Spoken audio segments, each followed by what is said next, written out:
Yeah, but I was asking, did you learn how to share your screen without turning your camera off? I believe I got it. All right, bring your screen up. Bring your share your screen, please. Bob the shot. Okay. Can you see it? I can see your screen, right here. Yeah. Okay. So, whenever I ask for a preset, hey, bring the blue letter up too. Con. Yeah, bring the blue letter up, and then, yeah, bring that one up first.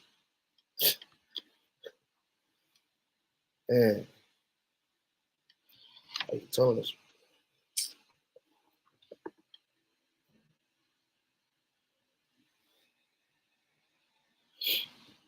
Yeah.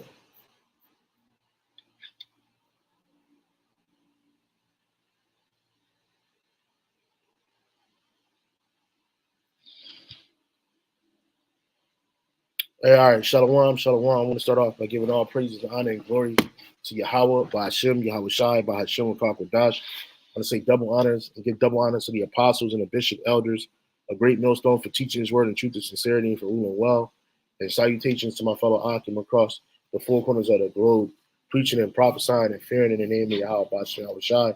Shalom to the elect, and Shabbat Shalom to all you Akim / Aqua that are watching and listening while this show is live, and to those that are tuned in after it's live. The brother should be back. He's still trying to figure out how to use the computer. So sometimes he have a little hard trouble, but he should be back. Yeah, here you go. For a second. What's that, brother? No, I was saying I had it for a second, and then I hit freaking Salakia. I hit freaking Instagram, I think it was. Yeah, so go back to share your screen again.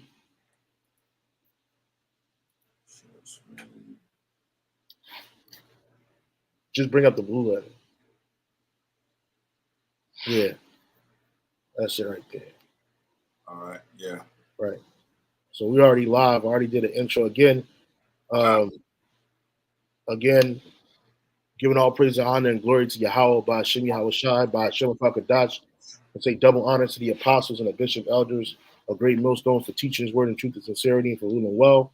And salutations to our fellow Akim across the four corners of the globe, preaching and prophesying and fearing in the name of Yahweh, by Hashem, Yahweh Shai.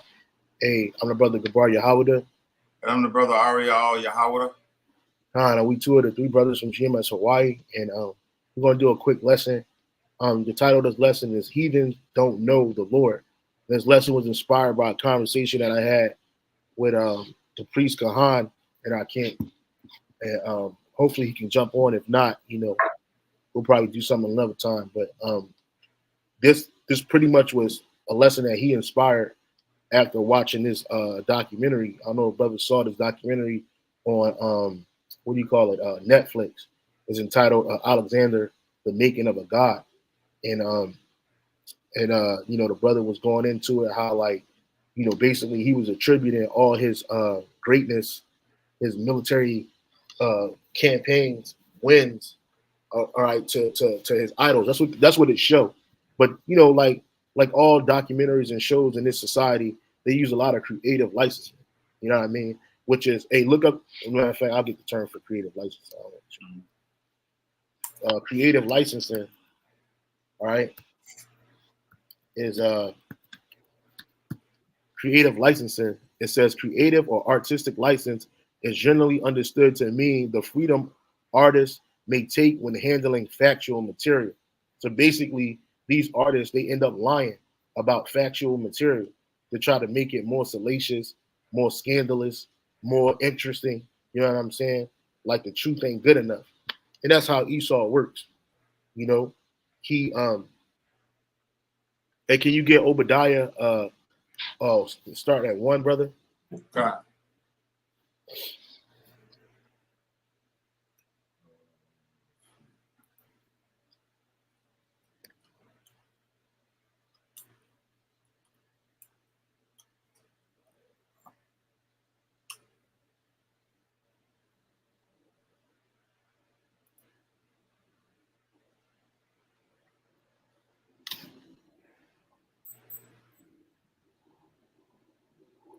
Did you pull it up on a blue letter?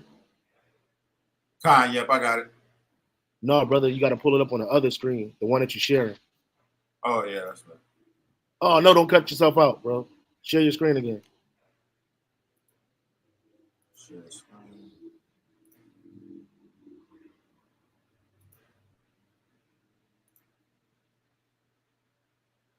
Right. So, yeah, just go to, Right. Read Obadiah 1:1. This is the book of Obadiah, chapter, well, there's only one chapter, 1 verse 1. The vision of Obadiah. Thus saith Yahweh thy power concerning Edom. We have heard a rumor from the Lord, Yahweh Bashem Yahushai, and an ambassador is sent among the heathen. Arise ye, and let us rise up against her in battle. Which all these different nations, they're getting ready to do that. They're getting ready to roll against Esau, because Esau is the one in power, right? He's the ruling Gentile. You know what I'm saying? And so these different nations that Esau done exploited, used, coerced, are in agreement with, or so-called confederacy, they're planning to go to war with them. A lot of times we use for the example of Nasser. He used to be the prime minister for Egypt. You know what I'm saying? He was speaking against the small hats, saying that they'll never have peace there because they left black and they came back white. You know what I'm saying? And it wasn't that they just came back white. It's just, what did they bring with them? They brought wickedness and evil, confusion. Can you read it, bro? It says, verse 2, behold, I have made thee small among the heathen. Thou art greatly despised. Right, and we live in an Edomite-centric world, Western culture, right? So here in America, if you haven't left America, you would think that everybody loves Esau, but that's not the case. You know what I'm saying? Edomites go to these different nations, and they're despised, man. Shit, they despise. American Edomites are despised by English Edomites. Those Edomites in Britain. And they look at them as pompous and proud, because that's what America pushes, pride. Keep reading. It says, the pride of thine heart hath deceived thee, thou that dwellest in the clefts of the rock. Right. So that's a great segue into what we're talking about. Their pride has deceived them. For Alexander didn't say he was a god. These people said he was a god. And they, just like the Romans did, whenever one of their leaders died, what would they do? They would exalt him and deify them.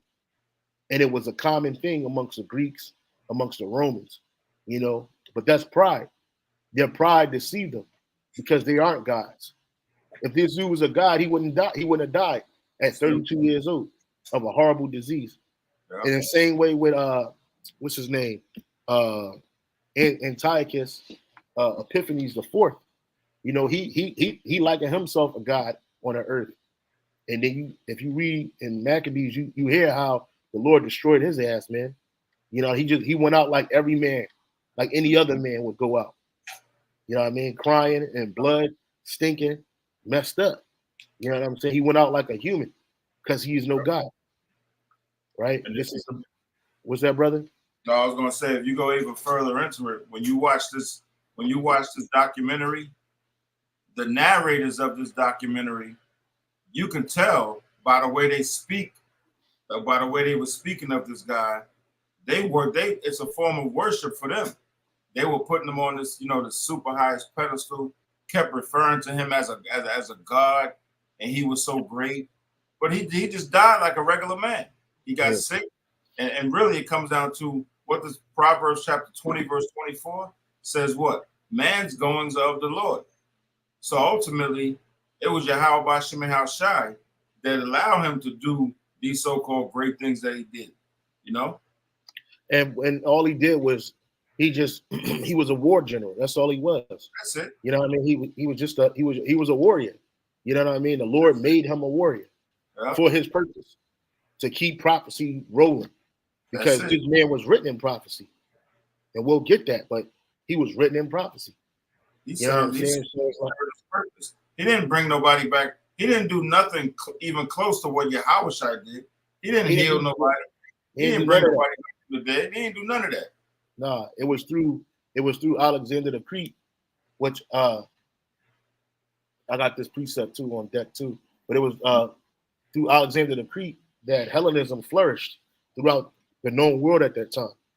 And that, what did that do? That brought confusion, and that was used. Hellenism was used to take our people from the Southern Kingdom, so-called Negroes, West Indians, and Haitians, the tribes of Judah, Benjamin, and Levi, and thrust them into a culture, and they became what? We fell apart. We fell away from our nationality, right? Because our people were wooed by Hellenism and what Hellenism brought. We can read about that in the book of Maccabees with people like Jason. But real quick, this is the book of Ezekiel, chapter 28, verse 8. The brother had posted it up on a board, but I already had it linked up, so that's all in the spirit. Ezekiel 28:8. They shall bring thee down to the pit, and thou shalt die the deaths of them that are slain in the midst of the seas. Verse 9. Wilt thou yet say before him that slayeth thee, I am the Most High, or I am a God? But thou shalt be a man and no God in the hand of him that slayeth thee. And who's ultimately going to slay this man? Yahawashi. Yahawashi is going to slay this man. You know, he built him up so he can be taken down. You know what I mean? He said, you're a man and you're no God, but thou shalt be a man and no God. And then he says, verse 10, thou shalt die the death of the uncircumcised by the hand of strangers, for I have spoken it, saith the Lord. Right? And we know that them uncircumcised, they just got horrible deaths, man. And the heathen are the uncircumcised. All right? They're uncircumcised in the mind as well as in the flesh. Mm-hmm. Why? Because they don't know the Lord.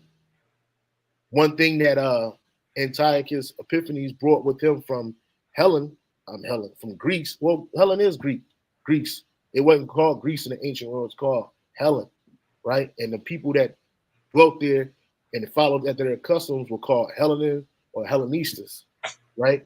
One thing they brought with them was uncircumcision. So they didn't circumcise their rods. And why is that? Because that's a covenant that the Lord established between our forefathers and him. He didn't establish that with these other nations. Hence the reason why the title says the heathen don't know the Lord. Hey, brother, can you get Psalms 147 and 19 and 20?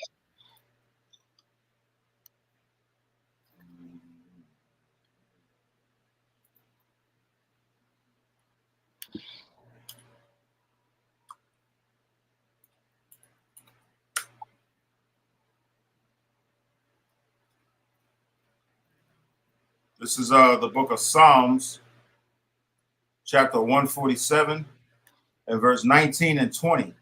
He showeth his word unto Jacob, his statutes and his judgments unto Israel. He had not dealt so with any nation, and as for his judgments, they have not known them. Praise ye the Lord, Yahweh Shema Shai. Right. So here it is, like the brother was mentioning how these scholars mention this man as some god, a great man, a superman that needed to be exalted because of his war prowess and all this other madness. The one thing that he lacked is that he didn't know the Lord. That's right. Right. The Lord didn't establish his laws, statutes, and commandments with any other nation. So therefore, they don't know the Lord. That's right. Right. They heard of him. They heard of his power when he brought his wrath. And even when we're going to get into it, when Alexander came to Israel, he heard of our God, because then the priest opened up the books and let him see it. I want to read this real quick. Mm-hmm. This is from the living or livus.org. Josephus on Alexander's visit to Jerusalem. It says most scholars agree, and the reason why they agree because they don't want to acknowledge the Apocrypha either, because Alexander is written about in the book of Daniel, as well as he's alluded to in the book of Daniel, but they actually say his name in the Apocrypha, right? But it says anyway, most scholars agree that the following story told by the Jewish historian Flavius Josephus and his Jewish Antiquities is not true. One argument is that Alexander is shown a book that was not yet written. Another argument is that the story is a bit too good to be true. The Samaritans, the eternal rivals of the Jews, blacken the Jews and get permission to build a temple of their own. Alexander visits Jerusalem, understands that he owes everything to the God of the Jews, allows them the privilege to live according to their ancestral customs, and behaves rather unkind toward the Samaritans. If a Jew in the 2nd century BCE were to invent a story, he would write something along these lines. On a closer inspection, however, we may notice some odd details. In the first place, the Samaritans are allowed to keep their temple, not exactly something a Jew would invent. And in fact, the plausible punishment for the Jewish refusal to send soldiers in the second place. In fact, Alexander gives the Jews no privileges at all. Everything he grants the Jews had already been granted to them by the Persian kings. This was Alexander's usual policy, right? So when Alexander the Great came up in there, he didn't do anything no different than what was already agreed upon by Cyrus, and then you had Artaxerxes come up after him, right? And that was, we were allowed to build a second temple through Zerubbabel and Joshua, the high priest. Then we were able to keep our customs and our ways. So the normal policy for Alexander was to take over a nation and Hellenize them. That was his policy. You know what I'm saying? But he didn't do that when he was alive. He didn't do that to Jake, even though you had Jakes in his army. You had Israelites in his army. Why? Because Jake was still. Remember, you had Jake in Babylon. We were scattered. So, but the point of the matter is, he didn't force it on our people like Antiochus the fourth, and then his ilk, and Ptolemy and them. He didn't force it. He didn't force that on our people. He allowed our people to keep our customs, because that was the norm of the day, was Hellenize them, take their gods and their riches and bring it into my kingdom. That was his policy. But we're going to go into why he didn't do that, right? You got something, brother? No, go ahead. You got it. I'm just listening intently. So it says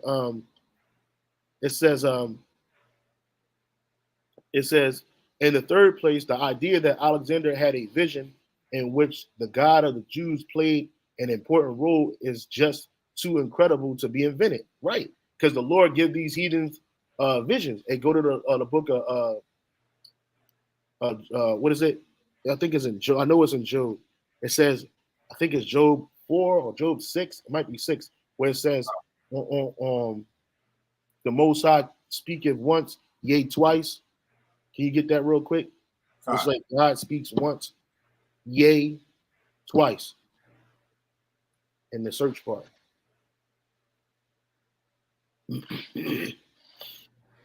History is one of the things I love. You know what I'm saying? So, if this is boring, brothers, Salakia, you can tune into something else, man. But this is good information.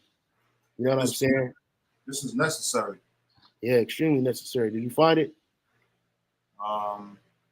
Speak this once. Salakia.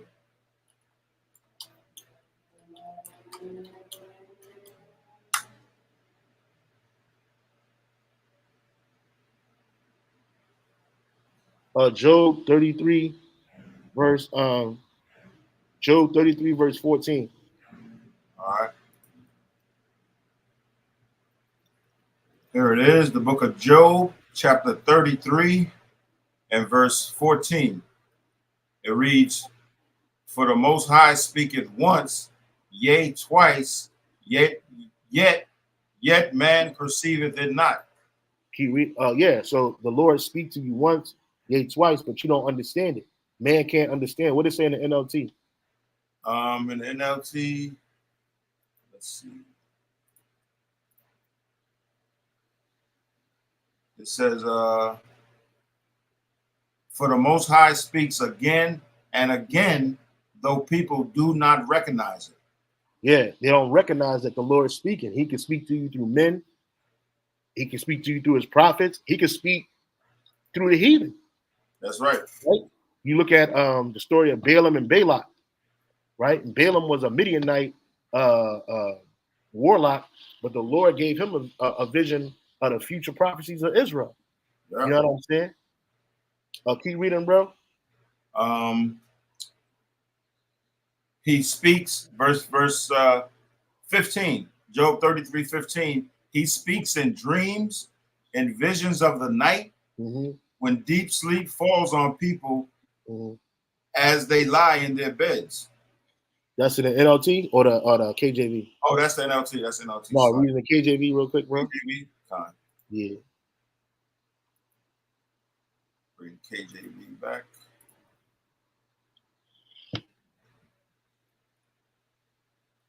Verse 15 again, Job 33. In a dream, in a vision of the night, when deep sleep falleth upon men and slumberings upon the bed. Keep reading. Then he openeth the ears of men and sealeth their instruction. Right. So here it is. Not only was it prophesied in the scriptures about Alexander the Greek being risen up, you know, that wild goat, that he goat, that leopard, because one matter of fact, I want to get that. Hold on.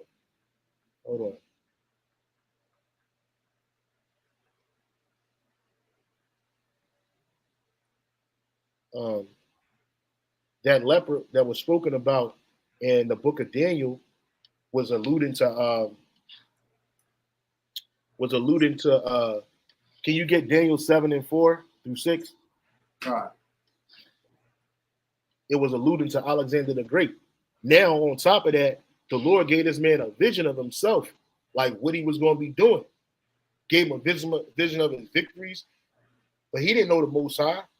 That's right. So he went to Israel. Then he ran into the high priest, and the high priest opened the books up and showed him. Right? That's right. Showed him in prophecy, like, hey, look, this is you. Did you get it, brother? I got it on the board. Bring it up. I'll go ahead and read it. This is the book of Daniel, chapter 7 and verse 4. The first was like a lion and had eagle's wings. I beheld till the wings thereof were plucked. And it was it says the first that was the first ruler, the first kingdom that, you know, in this vision. And this is speaking of the Neo-Babylonian Assyrian kingdom, the Neo-Assyrian Babylonian kingdom, or the Neo-Babylonian kingdom ran by the Assyrians. Go ahead. Continue verse 4, Daniel 7. And it was lifted up from the earth and made stand upon the feet as a man, and a man's heart was given to it. I'm sorry, that wasn't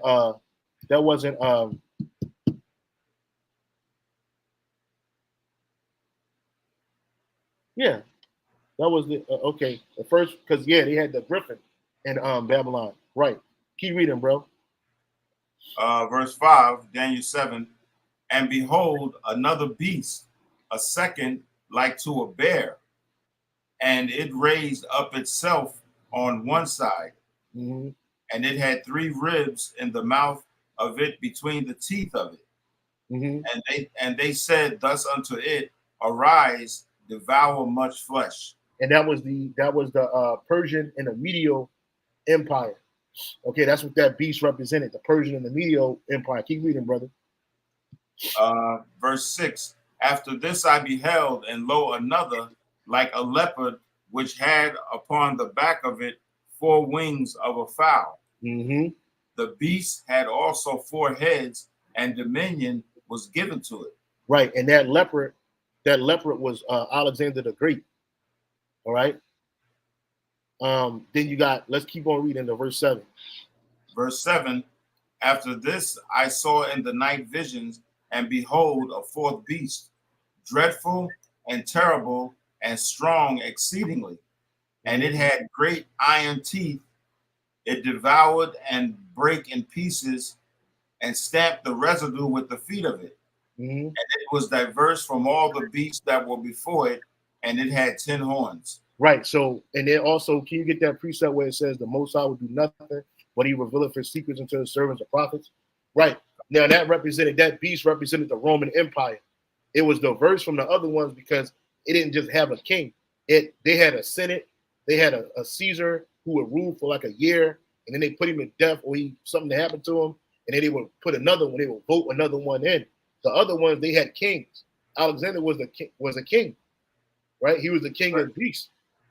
Okay. But these scholars in the world, they don't understand that. They don't understand these precepts the way we understand it, through the spirit and power of YAHAWADAH. So the only thing they have to lean toward to even try to break it down or come close to breaking it down is shit they found in the earth, carnal stuff, because the vision ain't been explained to them. What did it say, brother? This is the book of Amos, the prophet Amos, chapter 3 and verse 7. Surely the Lord God, Yahweh thy power, will do nothing, but he revealeth his secret unto his servants, the prophets. Right. He revealeth his secrets unto his servants, the prophets. Man. So one secret was that leopard. That leopard was and is Alexander the Great. Now, I'll show a picture of it.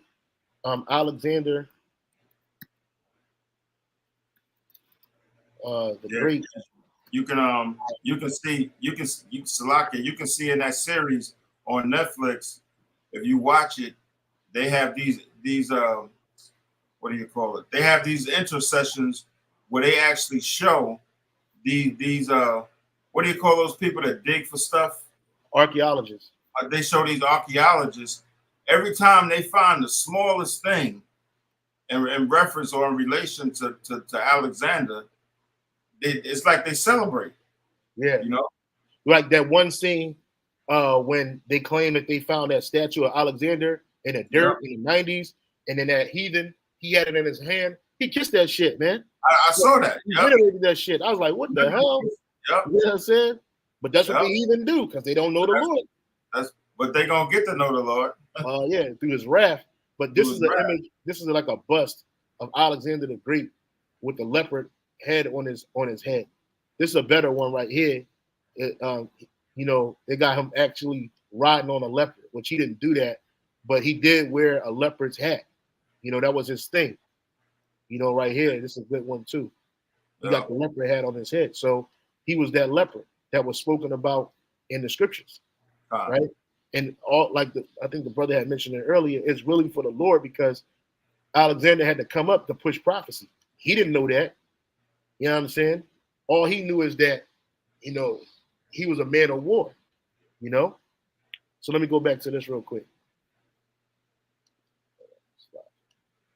Yeah, so it says right here, it says in the third place, the idea that Alexander had a vision in which the Most High, or the God of the Jews, played an important role is just too incredible to be invented. Why is that? Can you get the book of Daniel 4 and 7? I got it. You can read it, brother. Daniel 4 and 17. Go ahead, bro. This matter is by the decree of the watchers, and the demand by the word of the holy ones, to the intent that the living may know that the Most High ruleth in the kingdom of men, and giveth it to whomsoever he will, and setteth up over it the basis of men. Right, and we know that the so-called white man is the basis of all mankind. You know, he projects that image upon the Israelites, but actually right now, we're the lowest right now. We're the basis of men right now. You pretty much can't get no lower than an Israelite in this society. But guess what? The kingdom that's coming is coming to us.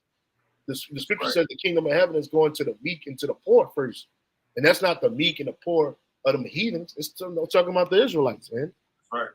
You know what I'm saying? And the Most High ruleth in the kingdom of men, and he give it to whomsoever he will. And he set up over it the basis of men. So in reality, YAHAWADAH did set him up. It was the God of the Israelites. YAHAWADAH. That's right. Well, his God didn't do it. Zeus didn't do it. You know, Ares didn't do it. You know, the so-called God of war, Dagon, or whatever you want to call these idols, these Persian idols, they didn't do that. No, they didn't. Heavenly Father. They didn't prophesy about this man coming. And if they did, they had to go through the means of the left-hand side through witchcraft and wizardry. Right? That's how they tap into the spiritual world.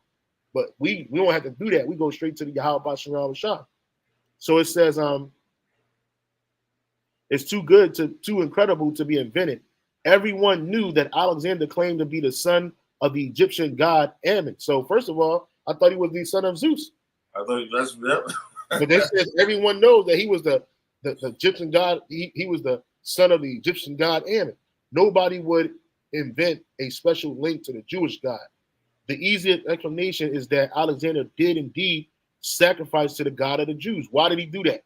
Well, because he heard the blessing. He heard what he was going to have. But they ain't tell him that, hey, nigga, you going to drop dead a little bit. You know what I'm saying? They ain't telling him that. You know, they just told him enough that he was all right, cool. Plus, Alexander, a lot of people don't know, Alexander the Greek spoke fluent Hebrew because Aristotle was an Israelite, and he taught him how to speak fluent Hebrew. Another aspect deserves to be mentioned is Alexander's demand for auxiliaries and the presence of Jews formerly had sent to the Persian government. This matches the demand by Alexander to Darius that he would address him as the master of the Persian possessions. The following translation was made by William Winston. So here it is in the book of Josephus. It says how Ptolemy, the son of Lagus, took Jerusalem and Judea by deceit and treachery. Remember, what is it? Sirach 10:8. Get that, brother. Sirach 10:8. I'll get it. So you know, I don't want you to exit out. I'll get it, brother. God, the water. I got it. Sirach 10:8.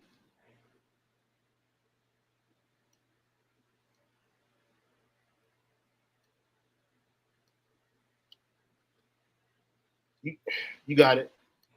It says, because of unrighteous dealings, injuries, and riches got by deceit, the kingdom is translated from one people to another. Right. And how did we read just now how Ptolemy took took Jerusalem? He took it by deceit and treachery and carried many Jews thence and planted them.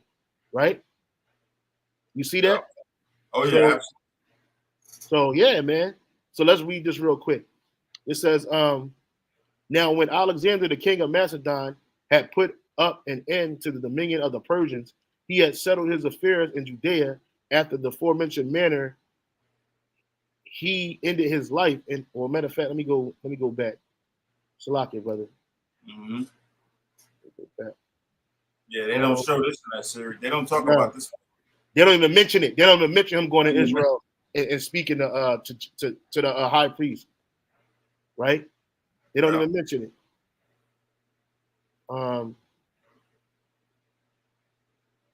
I don't even think I saw anybody in that series referred to as a Jew, or Israelite, or anything like that. And that's a part of them hiding things. That's right. Yeah. You know, that's a part of them hiding things. You know, then that's why it's you can't listen to nothing he say. You know how they do. And that goes back to I believe it's 2 Corinthians 4, verse 4, where it says the God of this world has blinded the minds of the unbelievers. Because when they do these series like this, and that Cleopatra one is another one, that's just another. They interpret things the way they want to, and that's just another way of blinding the people. Because people will watch that, and they'll believe everything that series shows word for word. Yeah, because they'll believe that Esau is telling the truth. These scholars, they went through college. They did all these years. They got more expertise than we do. So they're like, why we can't believe them? It's on TV. President Nixon said that. He said that whatever's on TV, people believe it's true. That's right. You know what I'm saying? It could be a whole lie, but they believe it's true because people are simple. So this says the concerning Sanballat and Manasseh, the temple which they built in Mount Gerizim, as also how Alexander made his entry into the city of Jerusalem and what benefits he bestowed the Jews. Right? It says about this time, it was that Philip, the king of Macedon, was treacherously assaulted and slain by Pausanias, the son of Saretas, who was derived from the family of Orster, and his son Alexander succeeded him in the kingdom. You can read this, brother, real quick. This is another reason why they took the Apocrypha out of the Bible. Go ahead and read it, brother. This First Maccabees 1 verse 1, and it happened after that Alexander, son of Philip, the Macedonian, who came out of the land of Chetam, had smitten Darius, king of the Persians and Medes, that he reigned in his stead. Yeah, so here it is. That was in. I'm sorry. Read that again. That he reigned in his stead, the first over Greece. Right. So he was the first over the king, the first king over all of Greece. Right. And that lined up with these. That lined up with this right here. Right. It says. Whose passing over the Hellespont overcame the generals of Darius' army and in battle fought at Granicum. So he marched over Lydia and subdued Ionia and overran Caria and fell upon the place of Pamphylia, as has been related elsewhere. But the elders of Jerusalem, being very uneasy that the brother of Judah, or Jaddua, the high priest, though married to a foreigner, should be a partner with him in the high priesthood, quarreled with him, for they esteem this man's marriage a step to such that should be desirous of transgressing about the marriage of strange wives. Right, because I don't know, I guess he married a heathen woman. So they thought that because when Alexander came up in there, he was going to be more inclined to that Hellenism shit because of his wife. But that wasn't the case. And that this would be the beginning of a mutual society with foreigners, although, because we used to be a closed-off society.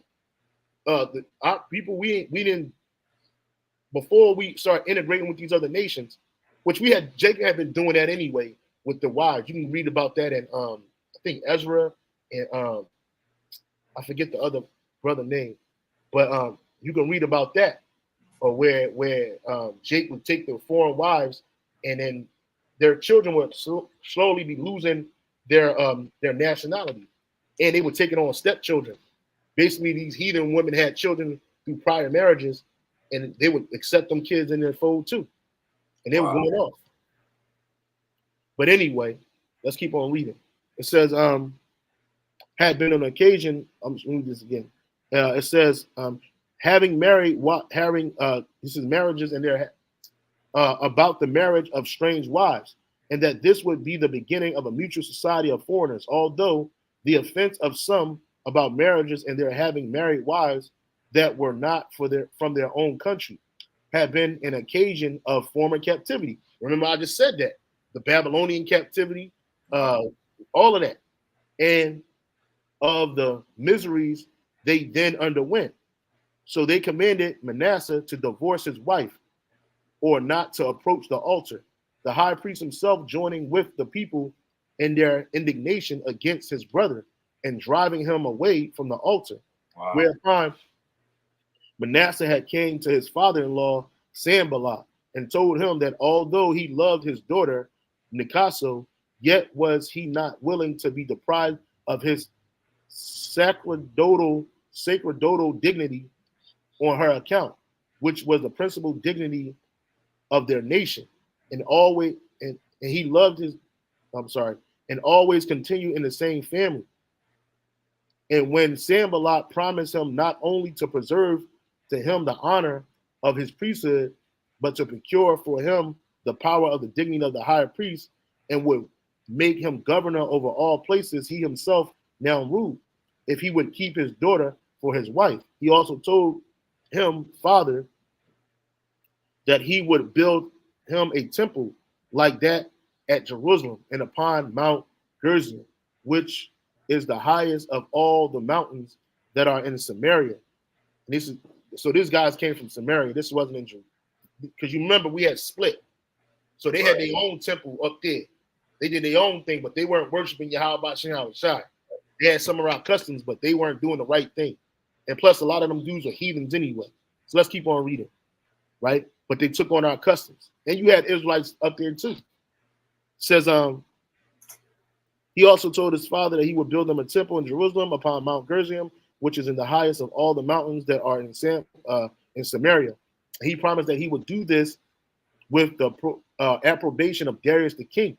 Manasseh was elevated with this promise and stayed with Sanballat upon a supposal that he should gain the high priesthood as bestowed to him by Darius. For it happened that Sanballat was then in years, but there was now a great disturbance among the people in Jerusalem, because many of those priests and Levites were entangled in such matches, for they all revolted to Manasseh, and Sanballat afforded them money and divided among them the land for the tillage and habitation also and all the order. Let me skip down. About this time, it was that Darius had heard how Alexander passed over the Hellespont and had beaten his lieutenants. I want to skip down. I'm sorry, brother. I don't want to read all of this. I want to skip down. So when he went to Jerusalem.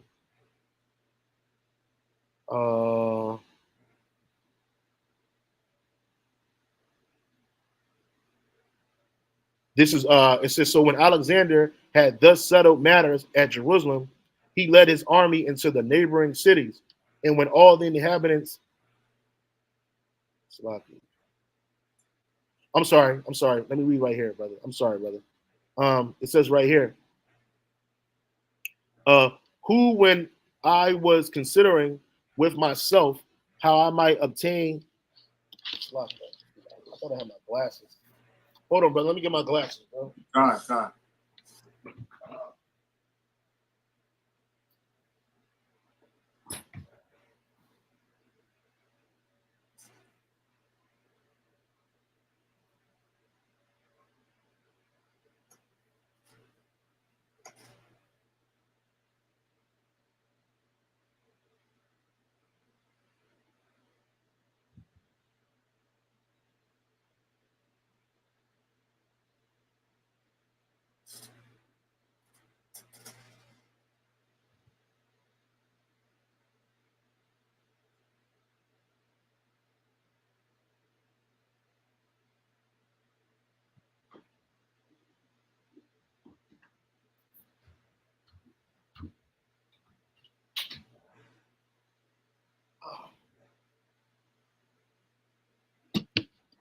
Salaki about that, brother.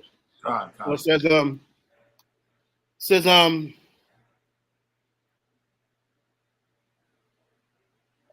me read verse 5. I'll start at 5. And when he understood that he was not far from the city, he went in procession with the priests and a multitude of the citizens. The procession was venerable, and the manner of it different from other nations. It reached to a place called Sapha, which name translated into the Greek signifies a prospect. For you have thence a prospect both of Jerusalem and of the temple. When the Phoenicians and the Chaldeans that followed him thought they should have liberty to plunder the city and torment the high priest to death, which the king's displeasure fairly promised them, the very reverse of it happened. For Alexander, when he saw the multitude at a distance in white garments, man, Jacob's beautiful, in white garments, while the priest stood clothed with fine linen, and the high priest in the purple and scarlet clothing, with his mitre on his head, having the golden plate whereon the name of the Most High was engraved. He approached by himself and adored that name, and first saluted the high priest. And how was he able to salute the high priest? Because he knew Hebrew. The Jews also did all together with one voice saluted Alexander, said Shalom. You know what I'm saying? So Yahawah Shalom. You know what I'm saying? So anyway, salute Alexander and encompass him about. Whereupon the king of Syria and the rest were surprised at what Alexander had done, and supposed him disordered in his mind. However, Perimio alone went up to him and asked him how it came to pass when all others adored him, he should adore the high priest of the Jews. So here it is. When he saw the high priest, he bowed to him. Mind you, them other nations, he made them hit the knee, but he bowed to the priest of the Most High. And it says, to whom he replied, I did not adore him, but that God who have honored him with his high priesthood. For I saw this very person in a dream, in this very habit, when I was at Dios, in Macedonia, who when I was considering with myself how I might obtain the dominion of Asia, exhorted me to make no delay, but boldly to pass over the sea thither, for that he would conduct my army and would give me dominion over the Persians, whence it is that having seen no other in that habit, and now seeing this person in it, he remembering that vision and exhorted him. And then remember, the Lord came to him in a vision, and this is a heathen, an Edomite, and he came to him in a vision, told him what it was going to be.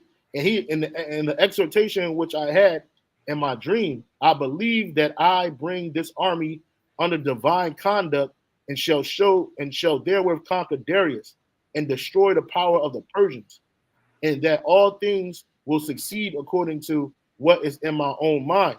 And when he had said this to Parmenio and had given the high priest his right hand, the priest ran along by him, and he came into the city. And when he went up into the temple, he offered sacrifice to the Heavenly Father, according to the high priest's direction, and magnificently treated both the high priest and the priest. And when the book of Daniel was showed him, wherein Daniel declared that one of the Greeks should destroy the empire of the Persians, he supposed that himself was the person intended. And as he was then glad, he dismissed the multitude for the presence. But the next day he called them to him and bid them ask a favors that pleased him, whereupon the high priest desired that they might enjoy the laws of their forefathers and might pay no tribute on the 7th year. He granted all they desired. And when they entreated him that he would permit the Jews in Babylon and Media to enjoy their own laws also, he willingly promised to do hereafter what they desired. And when he said to the multitude that if any of them would list themselves in his army on his condition that they should continue under the laws of their forefathers and live according to them. Right, so he didn't make them eat pork. He didn't make them change over. He didn't make them shave their beards. He didn't make them. Convert to Hellenism. Right, he allowed Jake to be Jake's and worship the Heavenly Father, YAHAWADAH. He was willing to take them with him. Many were ready to accompany him in the wars. Man, you know our people. Jake is a war-like people. Yeah. We was ready to go. You know what I'm saying? So here it is. But then let's go back to First Maccabees, right? Let's go to verse 2. Go ahead, brother. It says, and made many wars and won many strongholds and slew the kings of the earth. And went through to the ends of the earth and took spoils of many nations, insomuch that the earth was quiet before him. Whereupon he was exalted and his heart was lifted up. Yep. And he gathered a mighty strong host and ruled over countries and nations and kings who became tributaries unto him. Right. And when he was alive, we didn't become tributaries unto him. But we didn't listen to his military, and we were able to keep our customs. Keep reading. And after these things, he fell sick and perceived that he should die. Keep reading. Wherefore he called his servants, such as were honorable and had been brought up with him from his youth, and parted his kingdom among them while he was yet alive. Yep. So Alexander reigned 12 years and then died. So Alexander reigned 12 years and then he died. So this man wasn't no God. He knew of the Most High, but he didn't know the Most High the way we know YAHAWADAH. But when he recognized the power of the Most High, he recognized that the Heavenly Father, YAHAWADAH, came to him in a vision and showed him a portion of what he was going to do. Absolutely. And that was mercy from the Lord. Yeah. Right?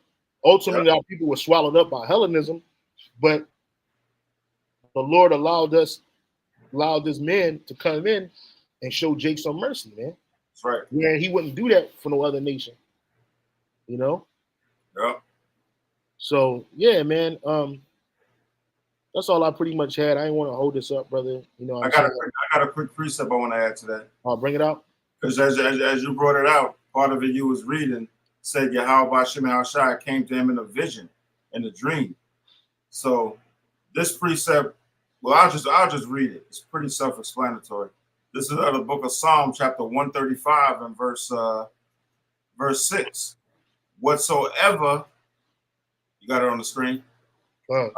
Whatsoever the Lord, who's of course Yahawah Shai, pleased, that did he in heaven and in earth, in the seas and all deep places. So hey, Yahawah Shai can use whomever he pleased, whomever he wants to serve his purpose. Can you read that again, brother? It says, whatsoever the Lord pleased, that did he in heaven and in earth, in the seas and all deep places. Yeah. So the Lord Yahawah Shai, as I said, he uses whomever he wants to serve his purpose. Sometimes it's not an Israelite. Sometimes it's a heathen. You know. Well, we're all automatons. We're all being used for the purpose of Yahawah Shai. Right. To further prophecy, to further his word, to do his will. Right. You know, it ain't us that's ruling. It ain't us that's making nothing happen. That's right. It's all Yahawah Shai. And right. it shows you. It shows you in that. You know, here it is. Alexander, through his pride, might have thought that his power was letting him do these things. His acumen for war. But he realized that it was Yahawah Shai that told him that he was going to beat the Persians, and he did. Why? Because it was already written that he was going to beat the Persians. That's right. You know what I'm saying? It was already written in the book of Daniel that he was going, in the scrolls, that, hey, look, this guy's going to do this. But he didn't know about the fourth beast. He didn't know about that. Yeah. He didn't know that the fourth beast, Rome, was going to take over him. But it still was a continuation of Edomite power, you know? Yep, and it all goes back. It goes back to Proverbs 20:24. Man's goings of the Lord. Yeah. So it all goes back to Yahawah Shai. Yep, that's right. All of it, you know. Right. So hey, man, this has been The Heathen Don't Know the Lord. You know what I mean? I hope you're edified. We hope you're edified. Until the next time, we'll give all praise, honor, and glory to Yahawah, Hashem, Yahushua, Hashem, double honor to the apostles and the bishop elders. Shalom to the elect. Keep pushing, keep striving. We're almost out of here. Hey, shalom. Shalom. Yeah, that was.